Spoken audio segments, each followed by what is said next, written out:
jërëjëf madame honorable laaj bi nga wax dafa jëm ci li ñu tuddee les pouvoirs nga xam ne mooy représenter les institutions ci réew mi ñu fàttali ni dafa taxaw ci nu ñuy fexe ba jëmmal ay pouvoir benn bu ne ñu jox ko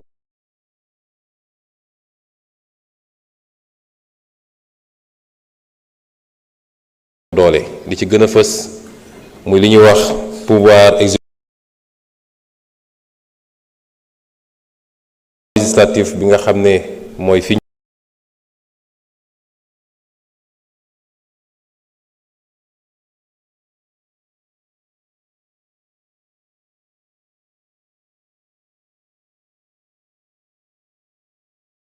tey di assemblée ak pouvoir judiciaire bu nekk am lu ko mandargal nag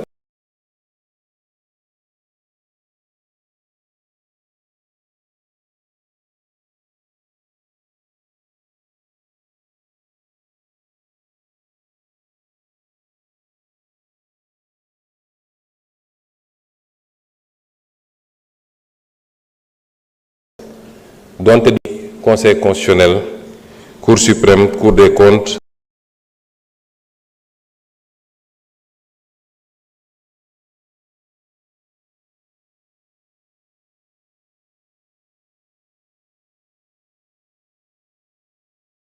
tribunaux mooy le gardien des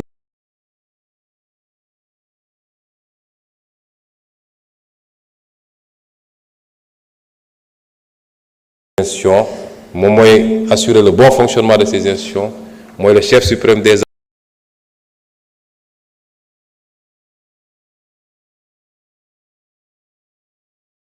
armées waaye assemblée nationale it mooy contrôler l'action du gouvernement loolu dafa leer nañ kon defe naa polémique voire de la constitution et non pas de la volonté du président c'est sa nomination qui ressort de la volonté du président moo tax nit ñi suñuy wax dañuy tasaare mais premier ministre li muy liggéey loolu moo jara xool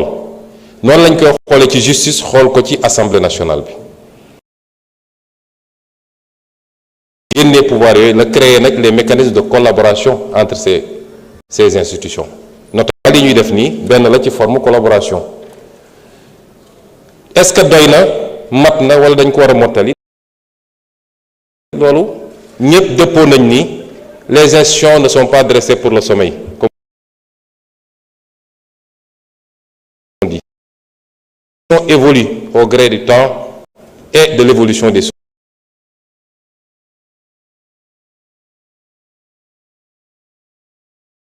sociétés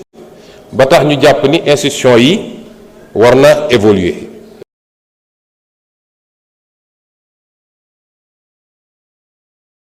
ñu ngi ci capacité ak sañ-sañu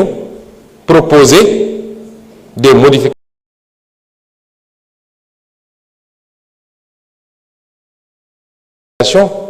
yu war a améliorer les institutions parce que l'initiative de la loi a pas am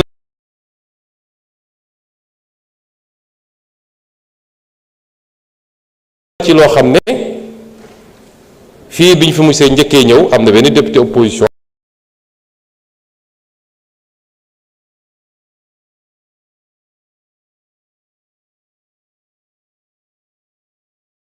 honorable Tafsir Thioye interpellé jël le temps de travailler à un paquet de réformes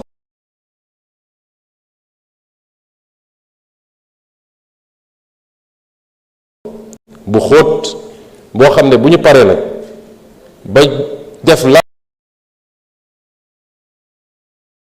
concertation dañuy wax ci justice noonu lañ ko mën a wax d'ailleurs ci assemblée nationale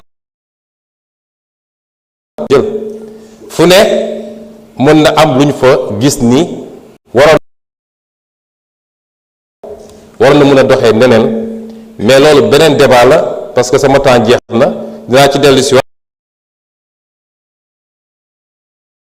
Vous avez 8 minutes. 3 minutes. Voilà.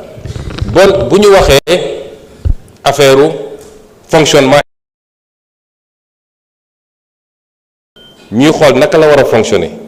boo demee ci exécutif di nga fa gis loo xam ne du ñu mën a teg baaraam la.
Le gouvernement qui la détermine, c'est pas les magistrats.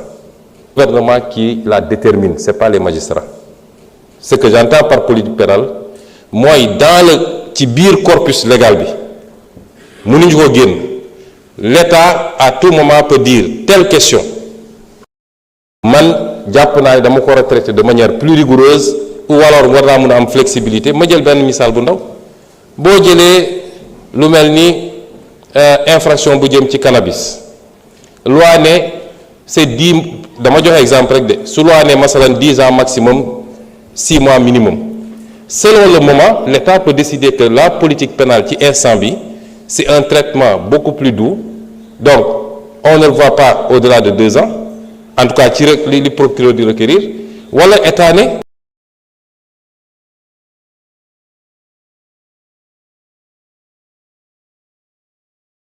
damay durcir parce que situation de loi permet le gouvernement chaque ministre a le droit et même l'obligation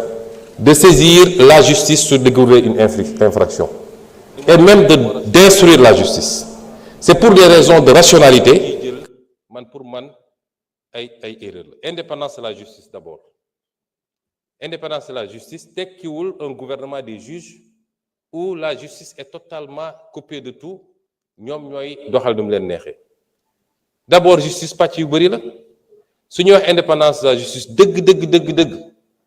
c'est les juges des juridictions de jugement et de l'instruction certainement mais le parquet par essence kan mooy autorité mais c'est le parquet reçoit des instructions du ministère de la justice qui n'est pas une autorité judiciaire c'est une autorité politique dans le sens de membre d'un gouvernement buy doxal la politique du gouvernement dans le secteur la politique pénale c'est le gouvernement qui la détermine c'est pas les magistrats ce que j'entends par politique pénale mooy dans le ci biir corpus légal bi mënuñu ko génn l'État à tout moment peut dire telle question man jàpp naa ne dama ko war a traiter de manière plus rigoureuse ou alors war naa mën a am flexibilité ma jël benn misaal bu ndaw boo jëlee lu mel ni infraction bu jëm ci cannabis loi ne c'est 10 dama joxe exemple rek de su loi ne masalan 10 ans maximum 6 mois minimum